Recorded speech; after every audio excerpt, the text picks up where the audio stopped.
Good afternoon, everybody, and welcome to this meeting of the Audit Committee. I would particularly like to welcome those members of the public and press watching the live stream. As with all technology, there's always the possibility of something going wrong with the live stream. If anything should go wrong, I will adjourn the meeting until the issue has been resolved.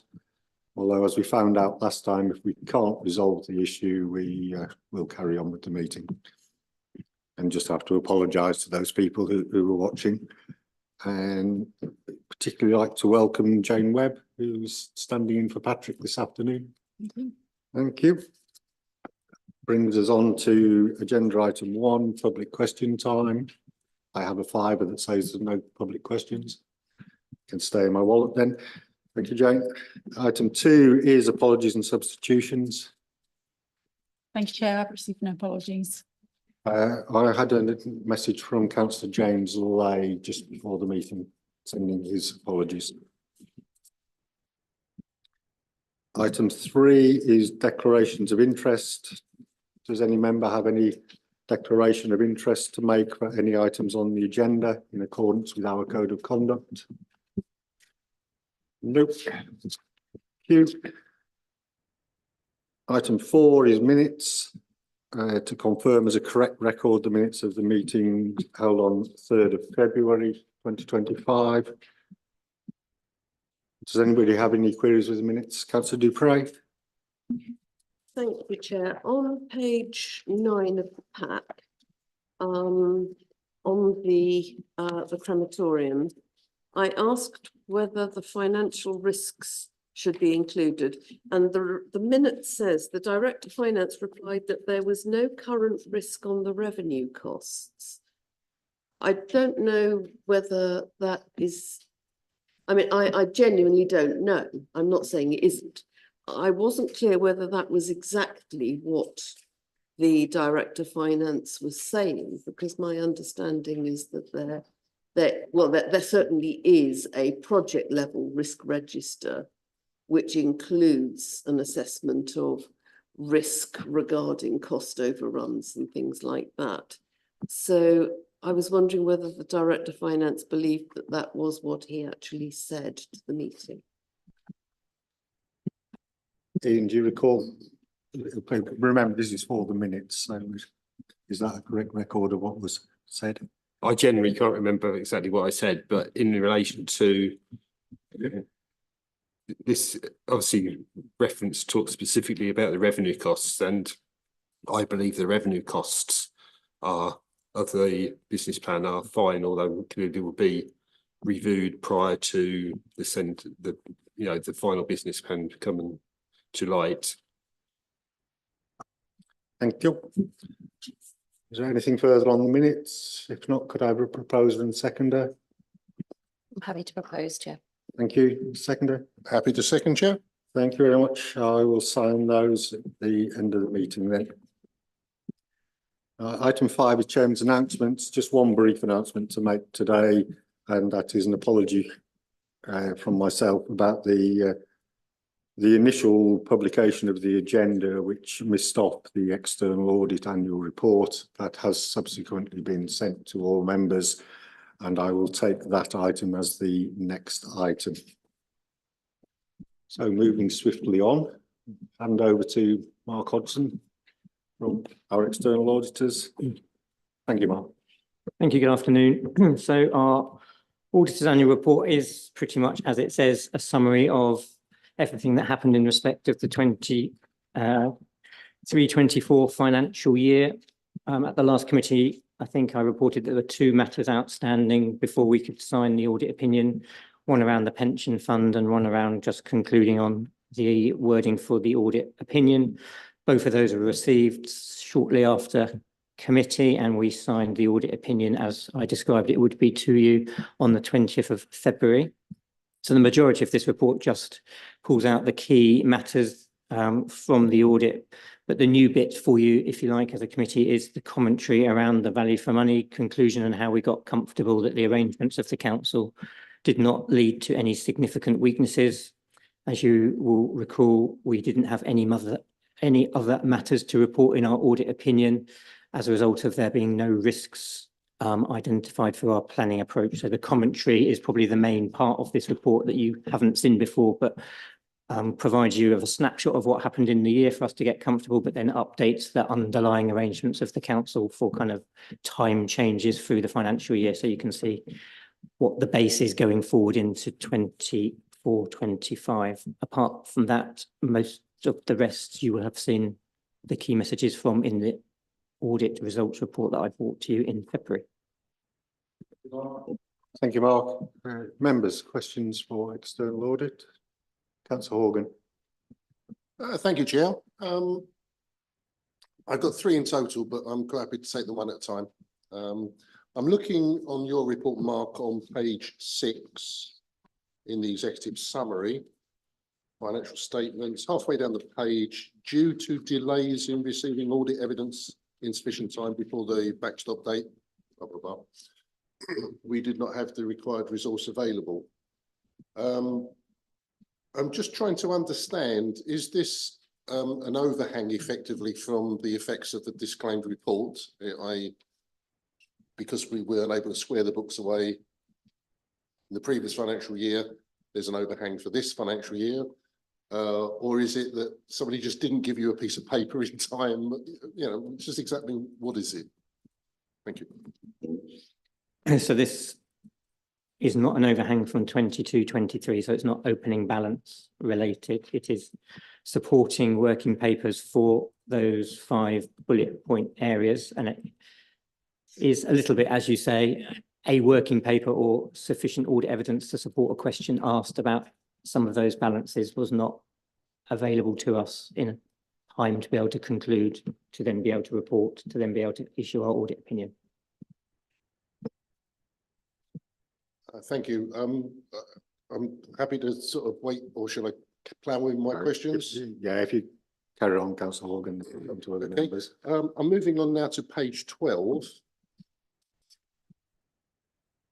where you advise that your audit procedures identified that the council does not have formal procedures in place for the authorisation of journals before they're posted to the general ledger.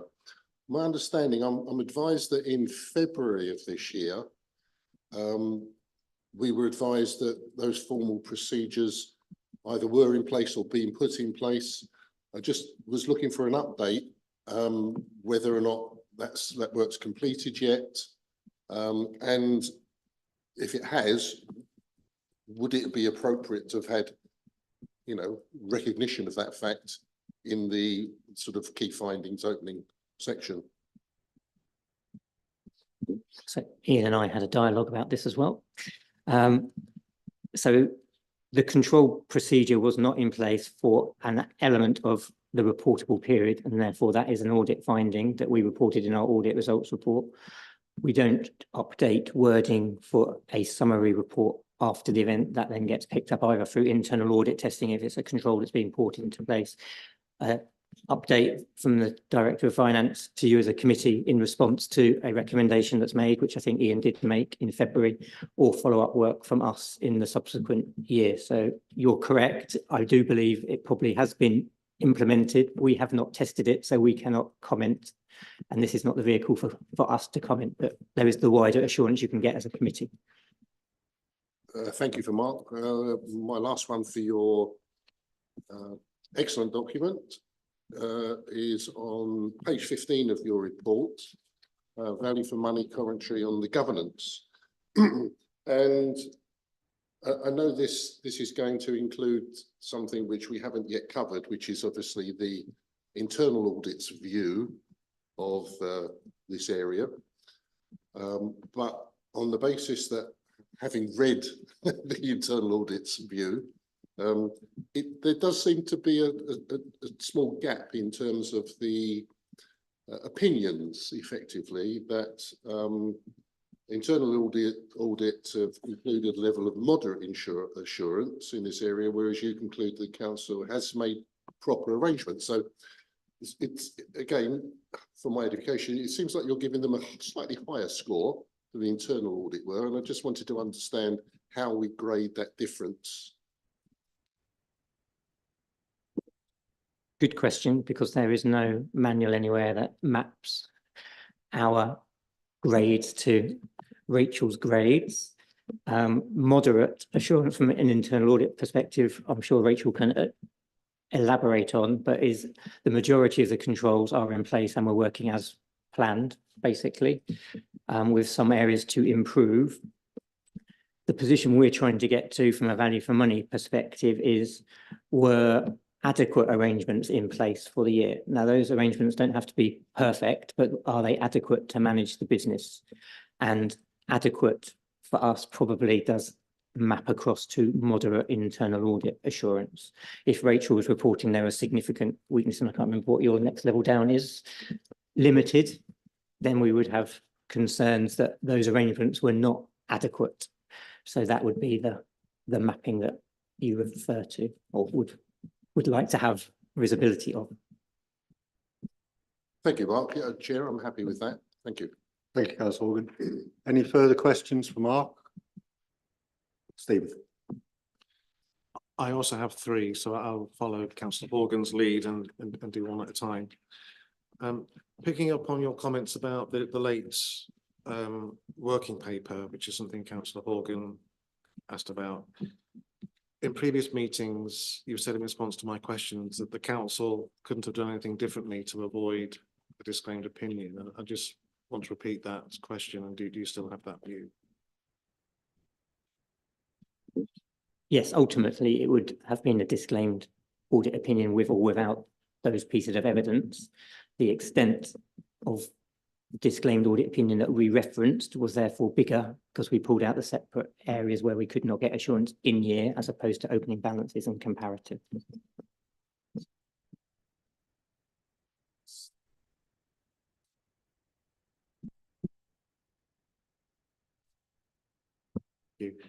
Perhaps we could ask Ian to comment on how the finance team is going to avoid a similar sort of issue in the future. Yeah, without making excuses, I had a member of staff leave the organisation at the end of towards the end of the audit period, and while we was recruiting, the timeliness of some of their responses to external audit were probably not as good as they or we would have preferred. But if it was a difference between providing audit assurance when he was already knew he was going to get a disclaimed audit, or build a budget for next year or this year now, my preference was to build the budget, and I make no apologies for that. I understand. Thank you for that comment. Yeah. On page 7, in relation to issuing the audit certificate, there's a delay because of the whole of government accounts element of the audit. Could you indicate an estimated timescale for that, please? I can't, is the short answer. We have been promised an update from the National Audit Office for the last few months, but we have not seen the definitive guidance that says we do not require any further audit samples to be performed on our behalf. And until we see that in writing from the controller, then we are in this position. Again, that feels like it's outside of this council's ability to influence. Is that right? Yeah. Or indeed ours. Yes, of course. Thank you.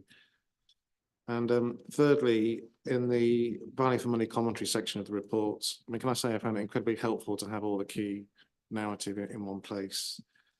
And in the conclusions, each one is prefaced with a disclaimer based on the work performed.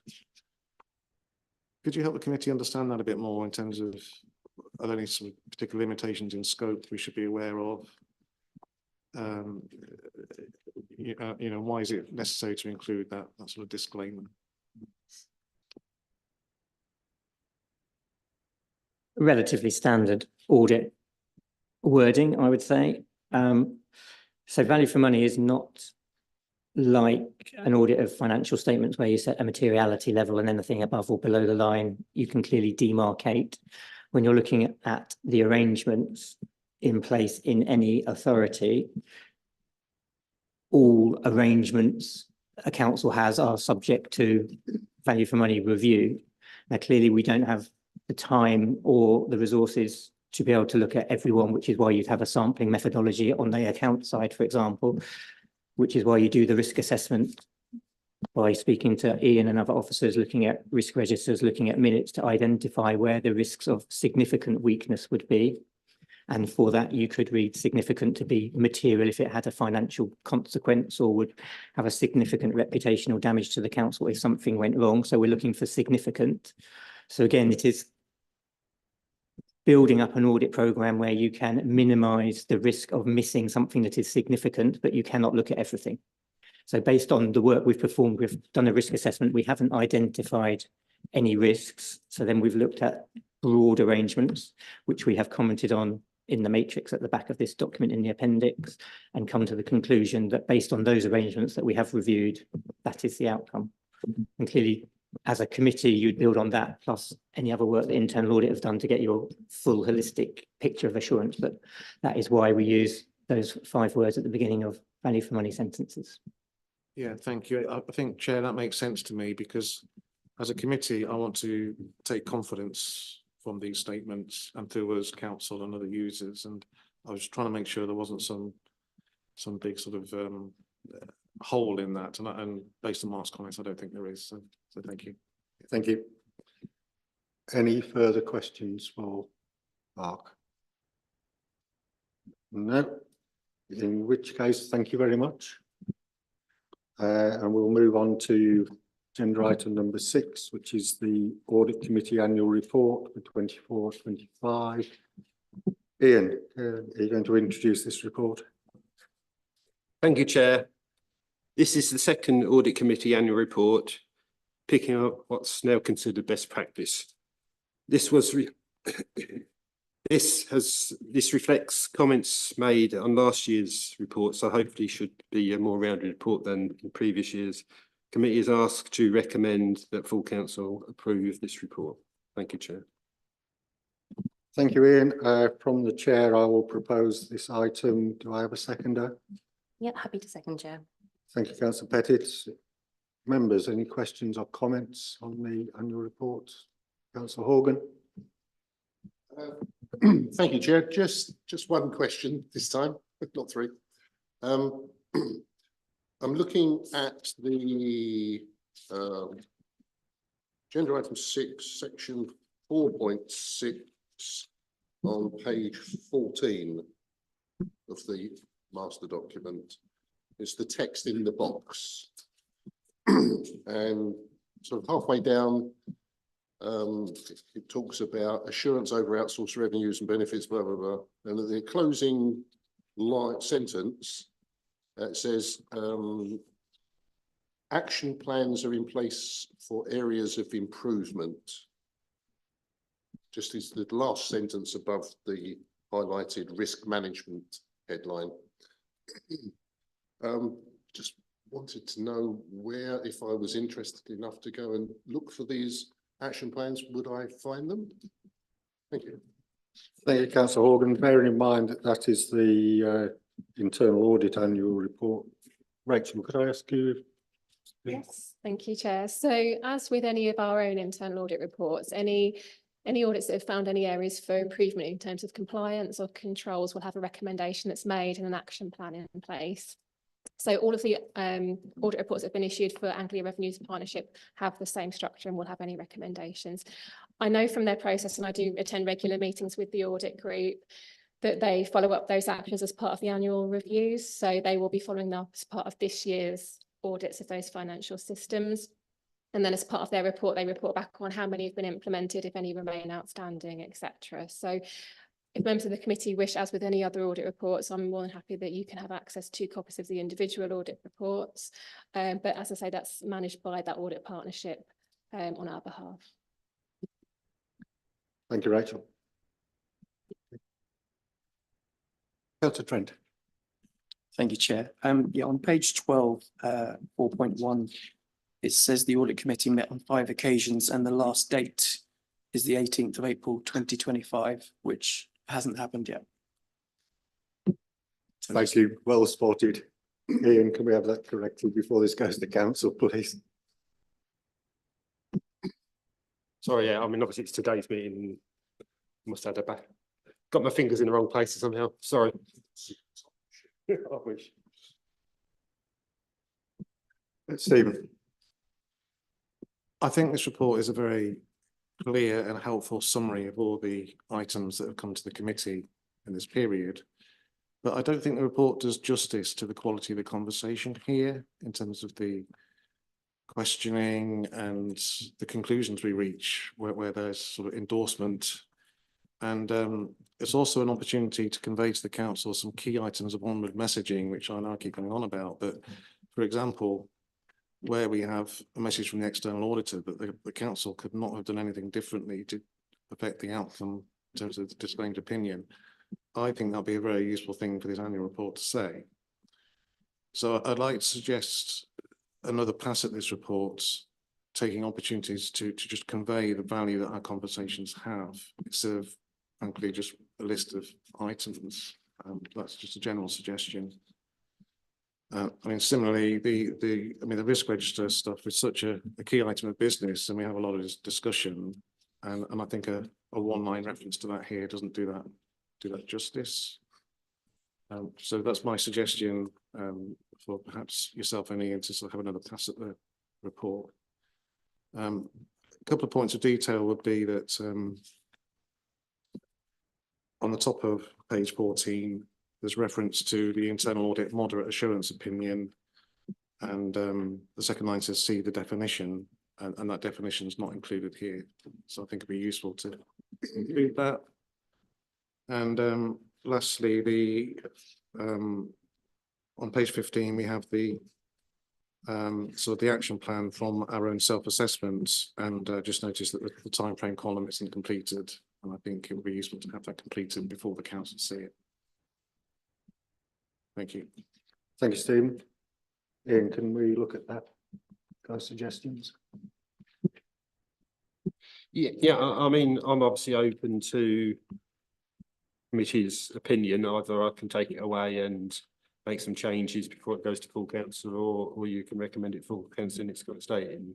I'm happy to go with whatever committee decides. Perhaps another way forward would be if you and I agreed a set of wording for when I present this to council, because I will have to present it to council, reflecting what Stephen just said. Would that be acceptable to committee members? Rather than putting you to the work of rewriting everything at this stage, and then we'll, for next year's report, we can build it into the report. Because at the end of the day, this has been published publicly. So I think that might be a way of doing it. Nothing further on this item. Councillor Dupre. Thank you. On page 14 of the pack, internal control, the report says of the agreed management actions due for implementation during 2023-24, 83% have been completed during the year. That's 17% not, which is quite high. It's about 6. And I was wondering whether we should log in here at least some reference to things that weren't done, with, if possible, explanations of why they weren't done, and whether it was just delay or change of mind or whatever. But that, given that 17% is quite substantial, I thought that it might be worth making a little more of the reasons that to use this for learning and information as much as just a fairly bald log. Again, I remind committee members this is internal audit's annual report. Rachel, would you like to comment on that point? Thank you, Chair. Yes, so this box has just been lifted out of my annual report. So within that annual report is a full breakdown of those overdue actions, and the priorities and how far overdue they were. So that detail was within the original report. Obviously, that's not been fed through here. So if you wanted to take more of that detail, you could do so. Just to remind you that that's obviously the position as at March 2024. So we have moved on since then, and at the last 2 committees, you've had either no overdue actions or 1. So I do think there's been an improved position since then. So it's up to you whether you wanted to add anything into this report or not on that basis.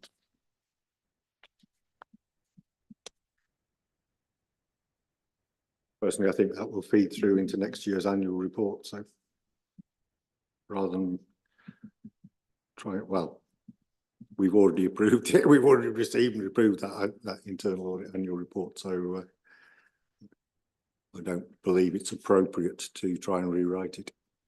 Would be my personal view. Anything? Rachel? Sorry, Chair, I was just going to add, what you could always add is that you could make a comment, and almost picking up on Stephen's point as well about the value of this committee, you could actually make a note of the fact that the committee noted 17% have not been completed. And since then there has been a focus, and actually celebrate the fact that since then the number of audit recommendations has come down to 0 in terms of overdue. So it might be an opportunity for a positive comment on that respect as well. So something I'm happy to help with the wording on that as to what those 17% were and how that's been addressed in the meantime. That'd be great. Again, if we could do that as part of the introduction. And obviously it'll be reflected in the minutes of this meeting as well. Councillor Price. Sorry, Chair, I thought you just said you didn't want to rewrite the report. I'm not going to rewrite the report. I'm talking about when I present it to council. But we're not changing this. No, I will give it as introduction because it's actions that have taken place since this was closed off.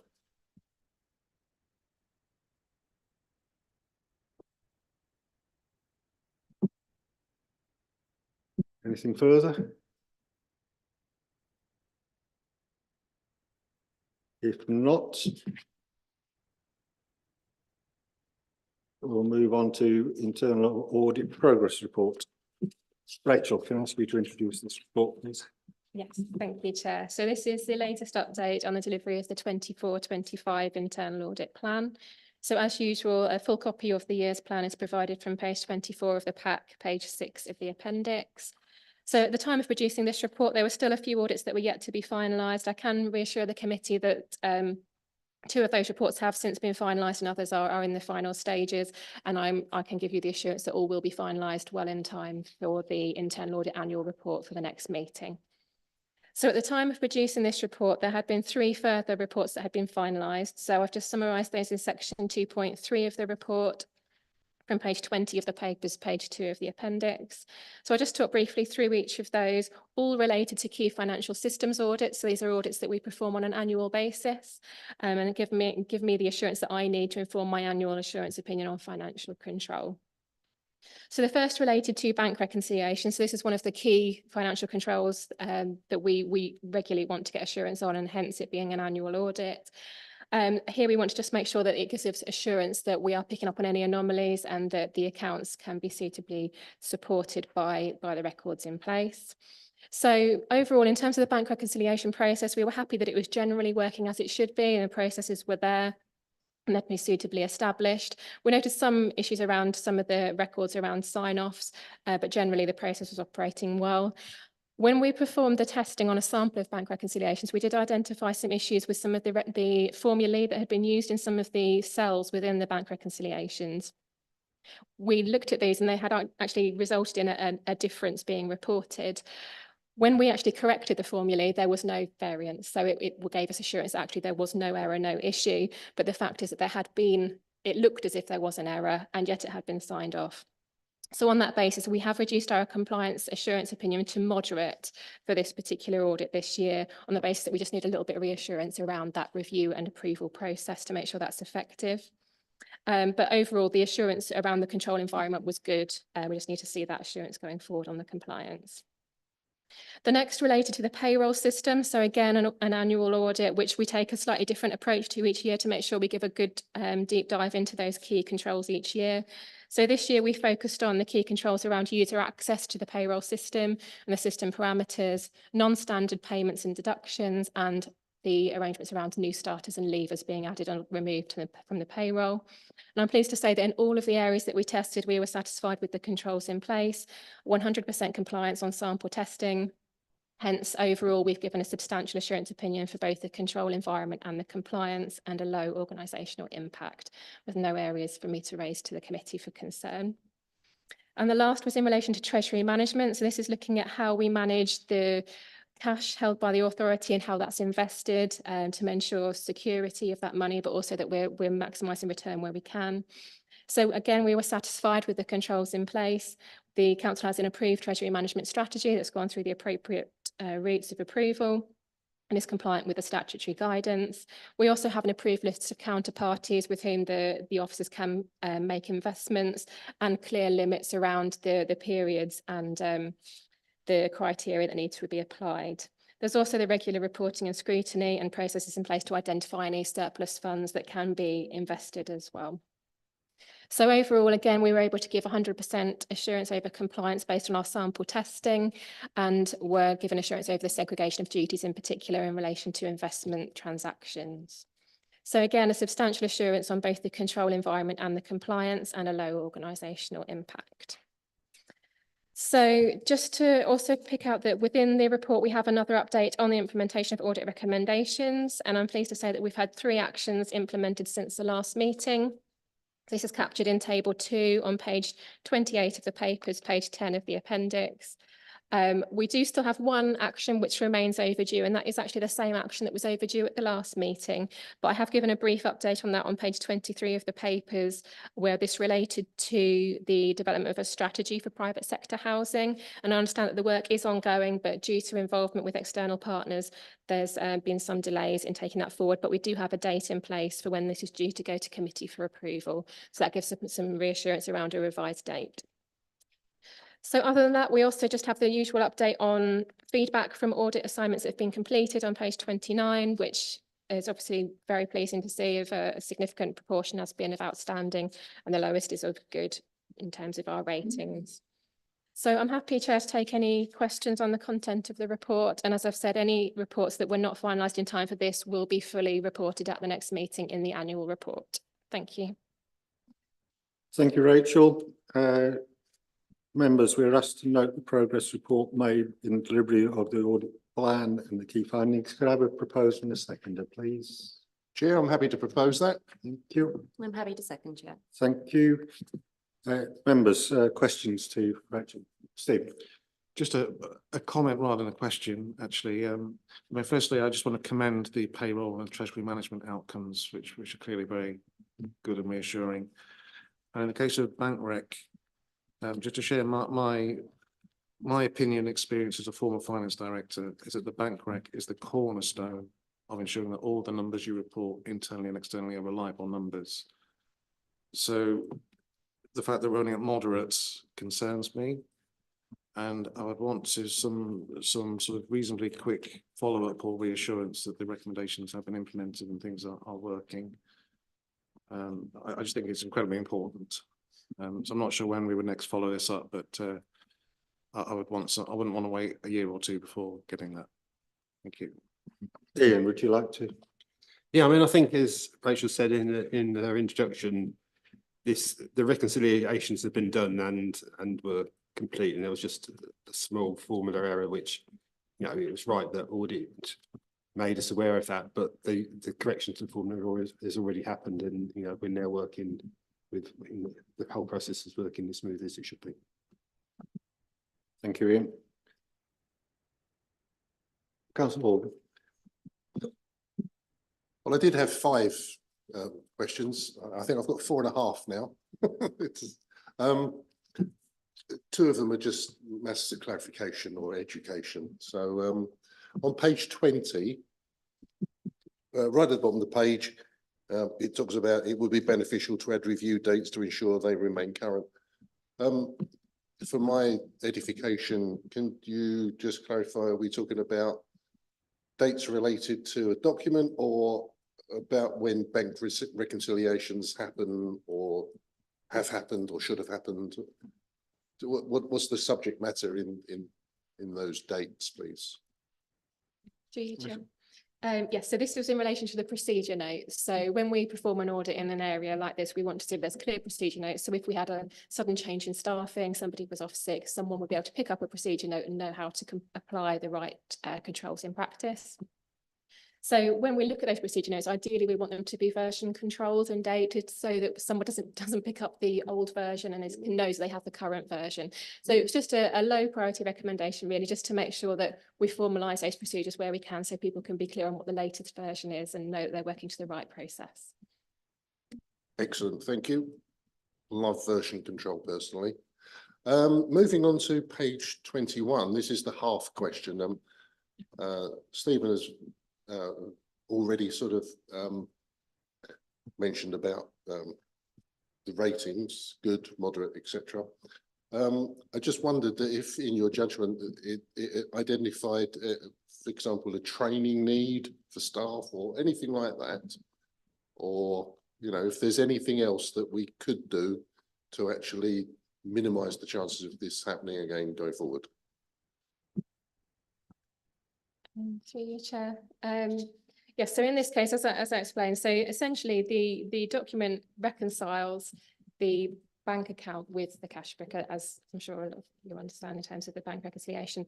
The issue is that the way that, because the formulae were incorrect, it was showing as if there was an issue, as if there were some unbalanced items, and they hadn't been investigated. So when we corrected the formula, there actually were no unbalanced items, it was correct. But the fact is it had been signed off with some variances that hadn't been investigated. So it just gives us a lack of assurance around the effectiveness of the review process rather than the actual bank reconciliation document. So that may be just a reminder as to what the purpose is of the reviewer, of why they're reviewing it, what they're checking to make sure, for example, are they just signing to say it's been done, or are they signing to say that they've checked the accuracy, that they've investigated any differences, etc. So sometimes what we've recommended on these types of findings is just formalising, just to be sure that people understand what it is they're signing to say they've reviewed. So that may be something that can be formalised as part of that action. Thank you. I'm moving on to page 23 now, and I think this is just a typo. The last sentence where it says working on this is progressing, but is subject to feedback from external partners is due to presented to, and I think that should be Operational Services Committee. That's what we call it here. Could be different elsewhere, but on the basis that screensaver's just come on, I need to type my password in again, excuse me. Am I correct? Through to yes. Yes. Correct. Good, excellent. Nearly there. Page 25.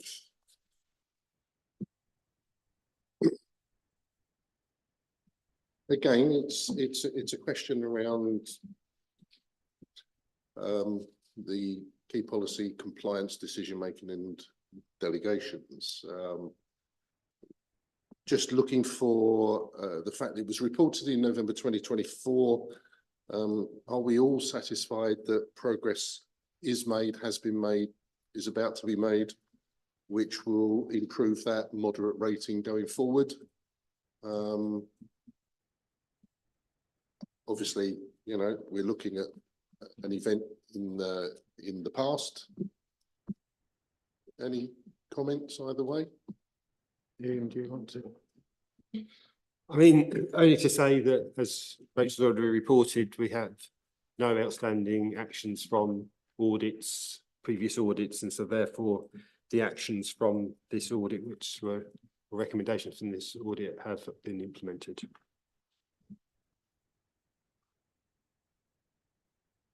Okay, thank you. Last point, we go on to the table on page 28. And as I think I mentioned earlier, I'm very comfortable with numbers. I'm looking at the number in the bottom of the high priority recommendation number 1, and there's nothing above it. So I don't think that should be there. Yes, that's correct. That is there. Yes, that should be 0. Remembering that in our last meeting, there were 3 actions overdue, but none of them beyond 3 months. One of them, I'm understanding, the one on the private sector housing, continues for the reasons you've explained, I think on page 23. So that's, I presume, the one that's now stretched over the 3 months. But I note that actions implemented in the period, there's 3 of them. So it looks like in that period, there's been a new action come up and it's been done, which is good, because obviously people have seized upon it quickly. Would I read anywhere what that action was or related to, that one that's come up and been fixed since? In terms of the implemented actions. which Yeah. are here. Yeah, how do we make the number? Because if there was Yeah. only 3 on the page in total, I know where we are, but there's 4. So there's the 4th one's come up and been fixed, just like that. Right. Through you, Chair. Yes, that's correct. So obviously every month, new actions become due. So since the last audit committee progress report, 1 further action had become due, as you say, and it has been implemented. So hence the totals there. I just wondered if you remembered what it was. I would be able to, but I just need to open the spreadsheet and I'll be able Okay. to let you No, know. but I'm it's more not- than happy it's to. not, it's not that important. I mean, I think I'm more pleased on the fact that an action has arisen and been very quickly addressed, which is, again, good commentary on the operations of everybody involved. So if you happen to remember, oh, yes, it was, we keep running out of tea bags, whatever. Something like that, that was all. Not a problem. Okay. Thank you, Chair. That's me finished. Thank you. Any further questions, Rachel, on this? If not, just a final comment from me on this item then, and just how pleasing it is to see on your customer satisfaction responses what a good rating you're getting. So thank you from me for that. Right, if there's nothing further on.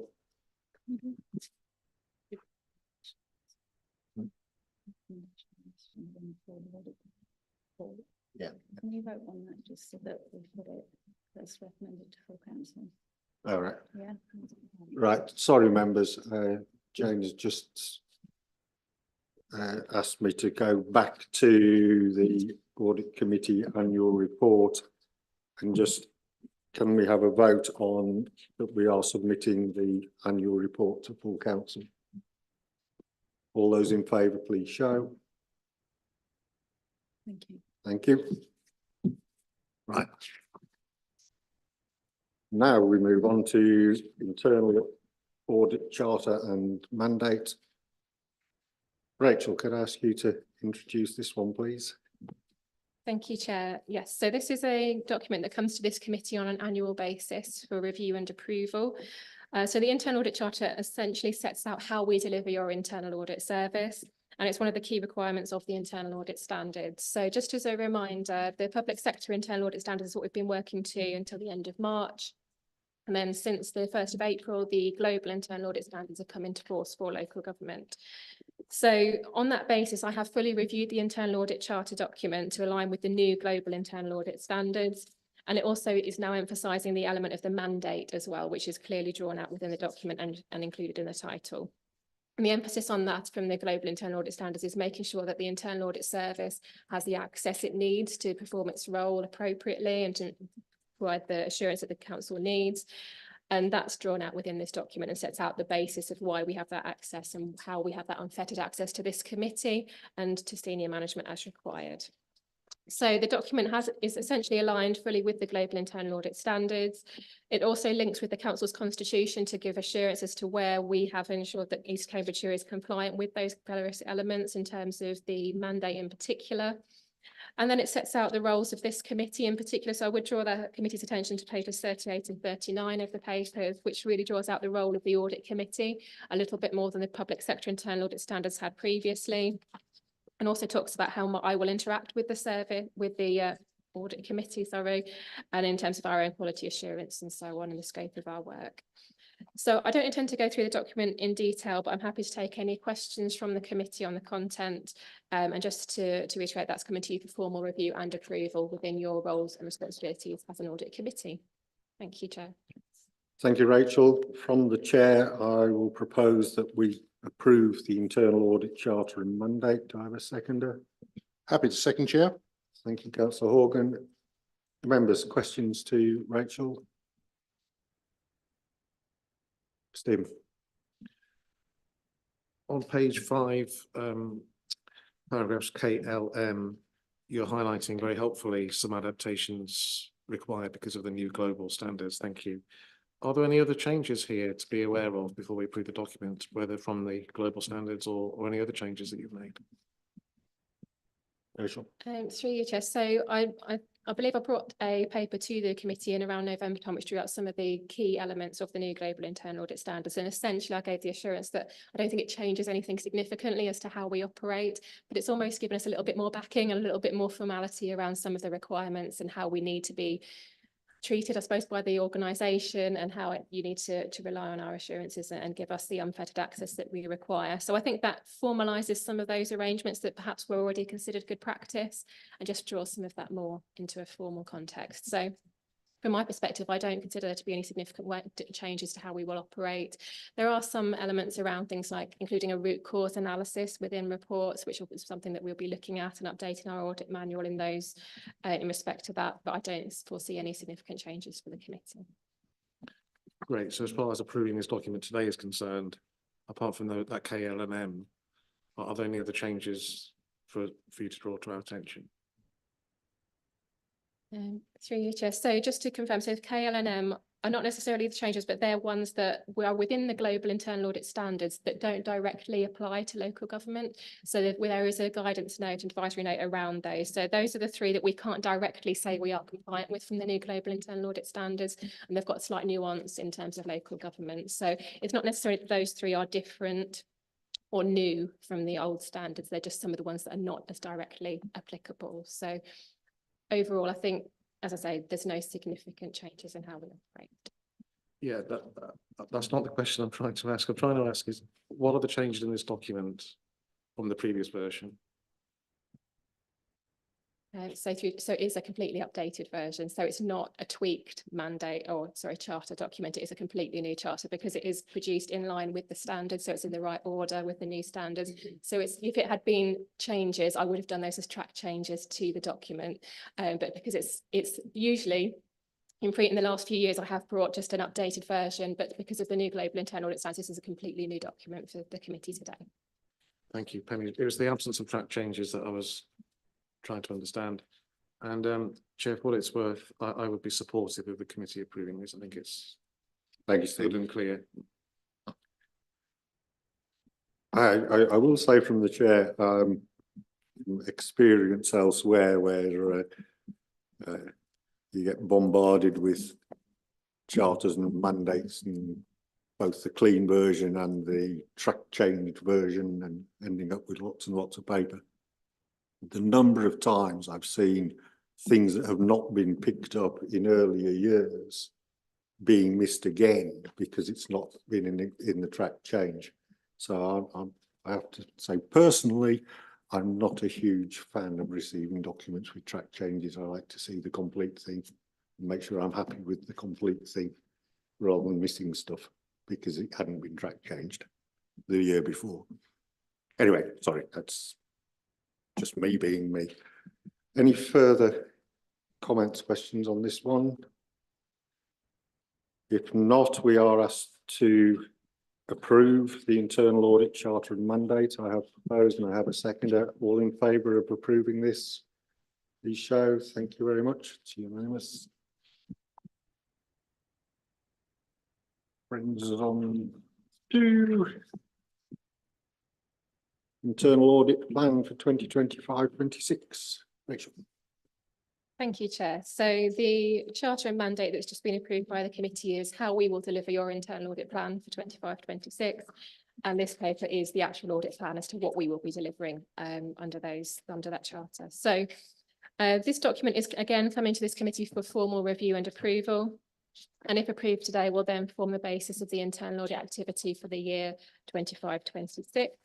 So I have advised the committee previously on the process for development of the internal audit plan, and the plan has been developed on that basis.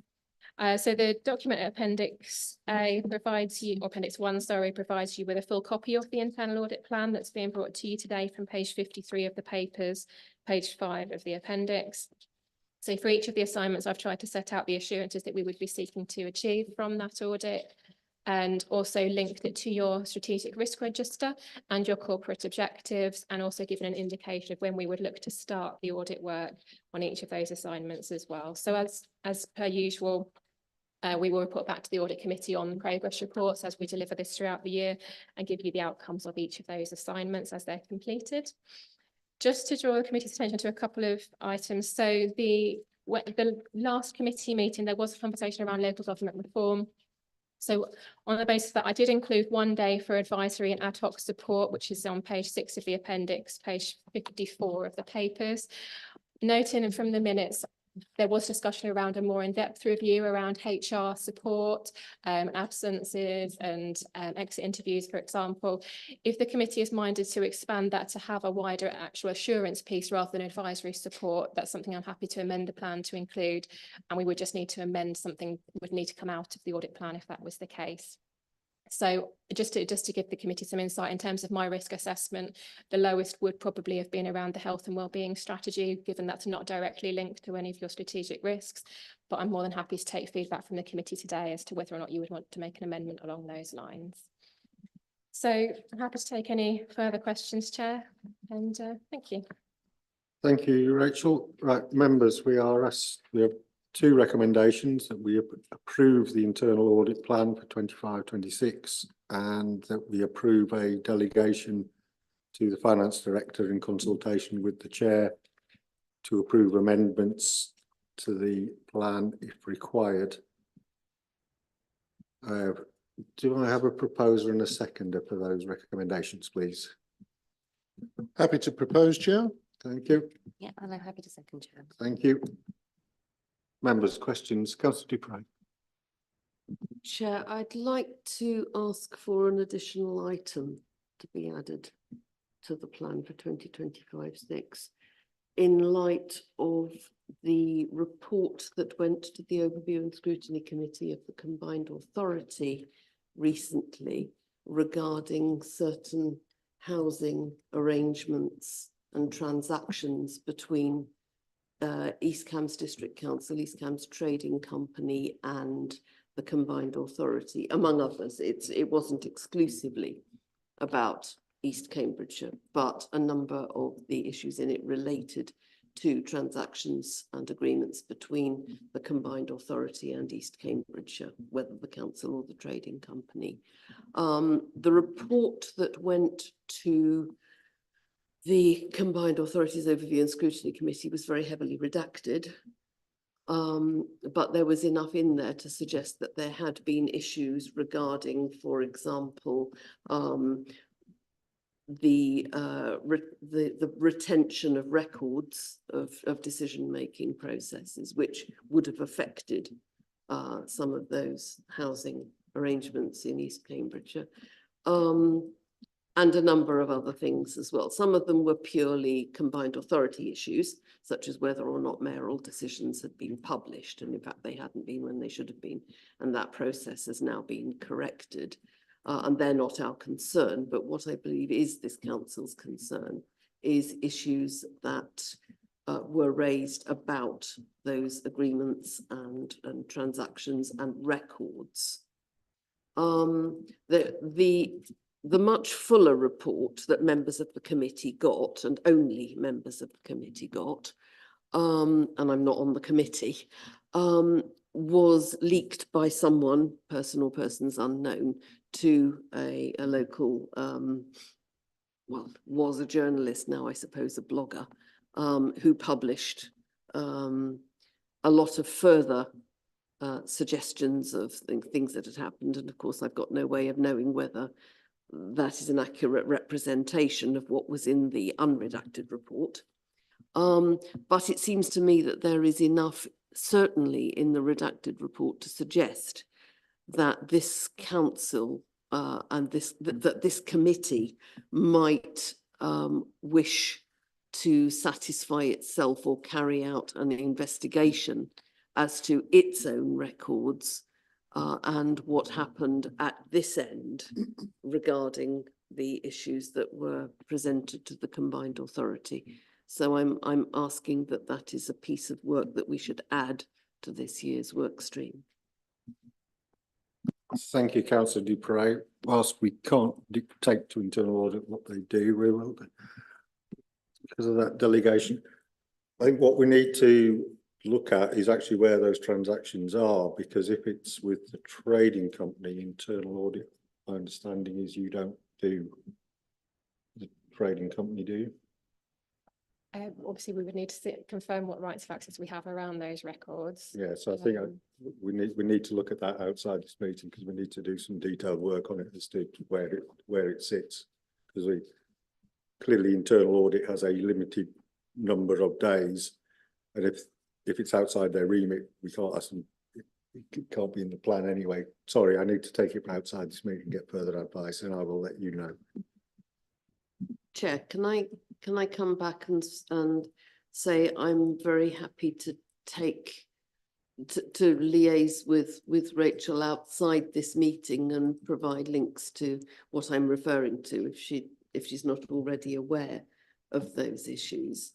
And I appreciate that there are a limited number of days, but this is potentially quite a significant issue. And there were certainly allegations regarding profit sharing arrangements between various bodies and so on, and sums of money. So I think it's quite an important piece of work to be done.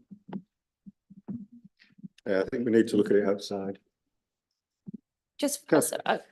apologies, sorry, I was just trying to get my head around what you were saying there. We're doing this based on a report or based on something a blogger wrote? Sorry, I thought we went through the chair, but through the chair.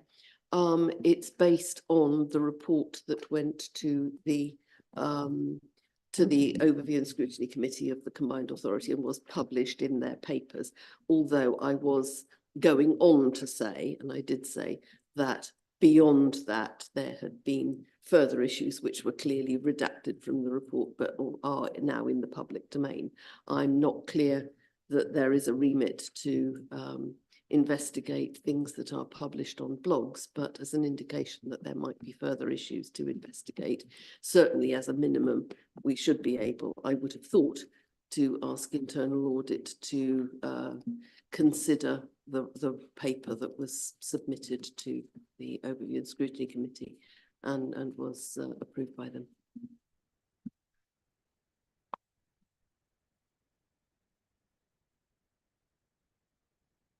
As I said earlier on, I think we need to look at this outside and see outside this meeting and see whether it is appropriate or within the remit, because I'm not clear in my own mind whether it's within the remit of internal audit. And I will report back to all members of this committee. If it isn't, Chair, then I'm really not sure what is. I said to you, I'll repeat myself, I'm not clear that internal audit has the remit. If this is about the trading company as opposed to the council, that's what I need to satisfy myself about.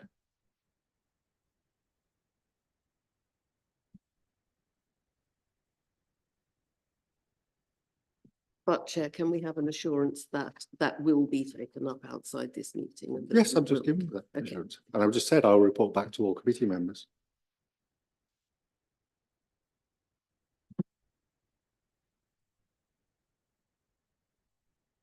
Anything further, Stephen? Just to comment on that point, I know nothing about this item and I agree looking at it outside is the right thing to do. But if it is determined that this is a matter for internal audit, I notice we have 10 days in the plan already allocated to the topic of asset management. So you might want to utilise those days to look at decision-making processes and retention of records, if that's the issue that is being raised. I have another point to come on to, but I just want to make that hopefully helpful suggestion. Thank you. I just want to repeat that at the last meeting, the emerging risks around LGR were reported to us and the risks to staff recruitment and retention and morale were highlighted to us. And I'd like to sort of welcome and agree that an audit of whether or not we have the high level people controls in place, for example, exit interviews, the sickness level monitoring, staff engagement surveys, as a means of detecting early whether or not staff are disaffected by LGR. I think that is a pretty key issue actually, and I think it's a legitimate area for internal audit to give us some assurance on around the existence and operating of high level people controls. So Rachel helpfully suggested that that could be looked at, potentially something else in this plan deprioritised. And I would like to welcome and support that suggestion, and I'm happy to give a view as to what could be deprioritised to accommodate that, but perhaps that's for others to determine. Thank you, Stephen. That clearly is within the remit of an internal audit. And I would hope we could all agree that that would be a useful piece of work going forward. And I would welcome your suggestions that you on prioritisation. Well, Councillor- not to be mysterious about it, because I would, looking at the risk register, I would agree that health and wellbeing and potentially net zero are two items which are less immediate or present than the one we're discussing. So I would suggest that those one or two of those could be deprioritised for now. Thank you. Councillor Dupre, you indicated you were speaking again.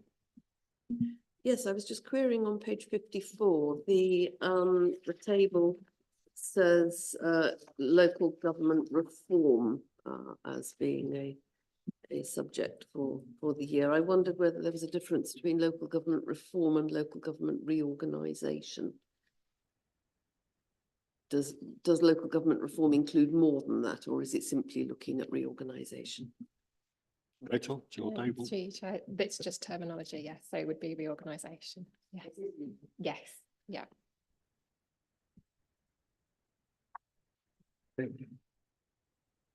Steve, One further point, Chair. If it's decided to retain net zero in this plan, I would like to suggest that the scope of that audit include some review of the climate change budget and whether there's evidence of outcomes and value for money from the use of that budget. It's an area in previous lives I've seen lots of poor practice on, and it's something that I would welcome some assurance about as a committee if it's decided to keep that item, which it might not be now. thank you for that. Rachel. Through you, Chair. So just to confirm, so that I know what to take away today in terms of the suggestion around this. So as I mentioned in my overview, health and wellbeing strategy would have been the lowest in terms of risk rating in my planning process, as it doesn't directly link to any of your strategic risk entries. Net zero, I would suggest, does link to one of your climate change risk entries, so that would be slightly higher for me on the risk rating. If the committee is minded to do so, I'm happy to take the health and wellbeing strategy out of the audit plan and replace that with an audit around the HR controls, as mentioned by Stephen today, and that I can do that within those 6 days. We could manage and scope something in accordance with that. So we could move health and wellbeing strategy to a reserve list and replace that if the committee do agree that that was an amendment you wish to make today. Members, that sounds eminently sensible to me. Can we agree that? Do we need to vote on it? I'm getting nods all around, so Yeah. agreed. Okay. Thank you. Anything further on this item? If not, that brings us to the forward agenda plan, which we have in front of us. Anything leap out that's missing from that or that we need to add in?